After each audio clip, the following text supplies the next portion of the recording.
cũng lớn lên, cũng tự bước trên đôi bằng chân của mình. Tôi cũng vậy. Tôi đang ở một nơi rất xa, nơi mà không còn người thân bên cạnh. Để rồi mỗi khi chiều làm về, tôi lại mang trong mình một cảm giác rất là khó chịu. Đó là cảm giác mẹ ơi con muốn về nhà, về với tiếng ru mẹ cha. Bên hiên năm đó con nằm mẹ ơi con muốn về nhà, ở nơi xứ lạ người ta. Cơn màn chưa chín con đành nước mắt mà ngầm ngùi. Về nhà nghe mẹ kể họ dài gạo bên dòng sông Hương. Sáng đi phơi lúa nhìn cây cỏ xung quanh vườn bông sương. Lấp ló xa xa chim chiên chiền bay nhảy gọi hè về. Thấp thoáng câu gọi về nhánh con ba mi ăn hết trái kê. Và tôi lại bước đi trên con đường thẳng tắp về làng. Về lại nét căn phòng cũ bốn bức tường chỉ dạng để can. Là cả tuổi thơ thật đơn giản tôi nhìn nó tiệm cận. Bữa cơm gia đình coi thời sự người ta bằng chuyện dân. Đồng hồ điện báo 7 giờ sáng tôi phải dậy đi làm.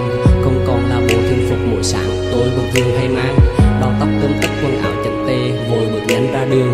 Một chút màu nặng là màu nồng nều là màu mà từng ba thương. Và tôi giờ lớn khôn không còn phải là một đứa trẻ.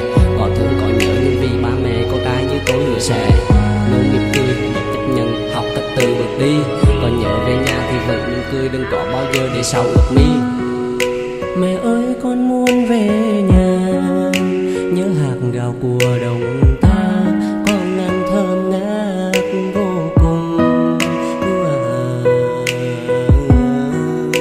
Mẹ ơi con muốn về nhà, nhớ chị ngày làm về xa. Bên những đứa cháu nô đùa, thấy mẹ về chợt cười. Giờ xa quê hương mang yêu thương con ghim hết trong lòng. Là cả hành trang con luôn mang cuộc đời mãi thong dong. Con vẫn cuộc cười dù đôi lần chính con cũng vấp ngã.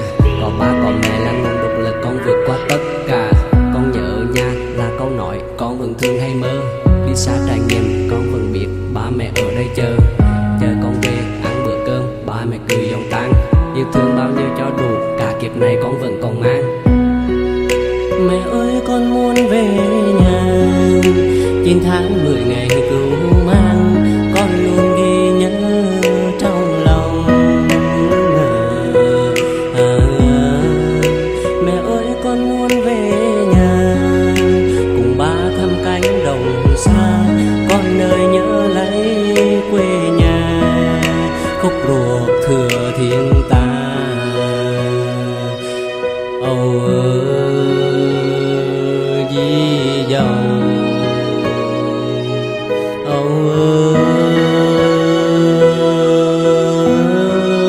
mẹ ơi con muốn về nhà.